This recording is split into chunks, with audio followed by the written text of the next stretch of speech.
System আর চলবে না। এই সিস্টেম আর চলতে দেওয়া যাবে না। এবং পশ্চিমবঙ্গের নিয়ম, এই বহিরাগত তোষণ, এই বহিরাগত আগ্রাসন, এইটা যে আমাদের এখানে প্রাতিষ্ঠানিক রূপ পেয়েছে, অর্থাৎ সারা ভারতে যেখানে আপনি দেখুন, বিহারে আপনি করতে পারবেন, জামালপুর, ভাগলপুর, সেখান থেকে মেরে মেরে তাড়িয়ে দিয়েছে বাংলাদেশ, পিটিয়ে পিটিয়ে, কাটিয়ার থেকে পিটিয়ে পিটিয়ে তাড়িয়ে দিয়েছে। মেয়েদের কি অত্যাচার করেছে, লাখ টাকার বাড়ি 5,000 টাকা ধরিয়ে সঙ্গে মেশিন দিয়ে নিয়ে নিয়েছে। সেই ঘটনা আজকে ভারত জুড়ে বাঙালি, পশ্চিমবঙ্গের বাঙালি, পশ্চিমবঙ্গের হিন্দু বাঙালি তাকে বাংলাদেশি বলে বিজেপি শাসিত রাজ্যে জেলে ঢোকানো হচ্ছে। তাহলে আমাদেরও এই নিয়ম তৈরি করতে, আমরা আর মঙ্গল গ্রহে থাকলে হবে না, আমাদের ভারতের অংশ হয়ে উঠতে হবে। ভারতের সকল রাজ্যে যে নিয়ম, আমাদের এখানেও সেই নিয়ম বলবৎ করতে হবে।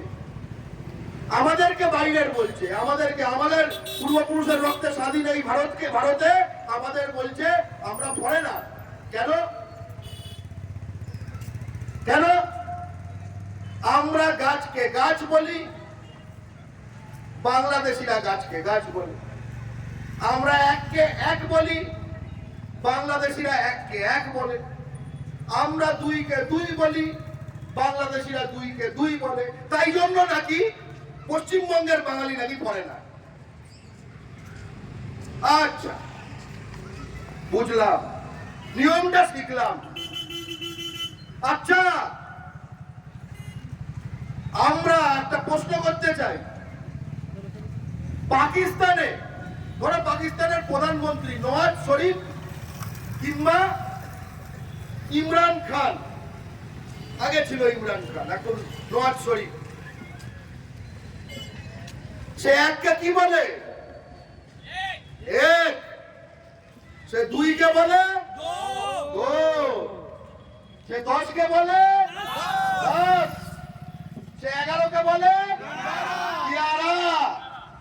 তাহলে বাংলার মাটিতে এবার এককে এক বলা, দুইকে দো বলা, 10কে 10 বলা, 11কে 11 বলা, তাদেরকে আমরা যদি পাকিস্তানি বলে ডাকতে শুরু করি, তাদেরকে যদি আমরা পাকিস্তানি বলে ডাকতে শুরু করি, তোমরাই তো শিখিয়েছো। তুমি গুরু, আমরা শিষ্য, তোমরাই তো শিখিয়েছো ভাই। এককে এক বললে যদি বাংলাদেশি হয়, এককে এক বললে কিন্তু পাকিস্তানি।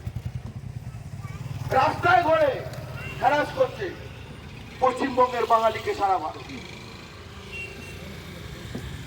আর আমাদের এখানে ভোটার লিস্টে হু হু করে ঢুকে যাচ্ছে এবং ভোটার লিস্ট কন্ট্রোল করছে।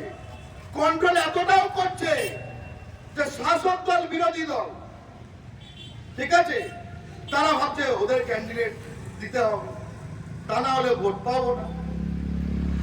ভাই, ওদের কিছু তো জেনুইন, অধিকাংশ ফলস। ফলস ছাটো আর জেনুইনকে বলো শোষণ, তোষণ দেখেছো, এবার শাসন দেখ। তোষণ দেখেছো, এবার শাসন দেখ। একটা উদাহরণ দিই, মহারাষ্ট্রে ক্যাপিটাল মুম্বাই,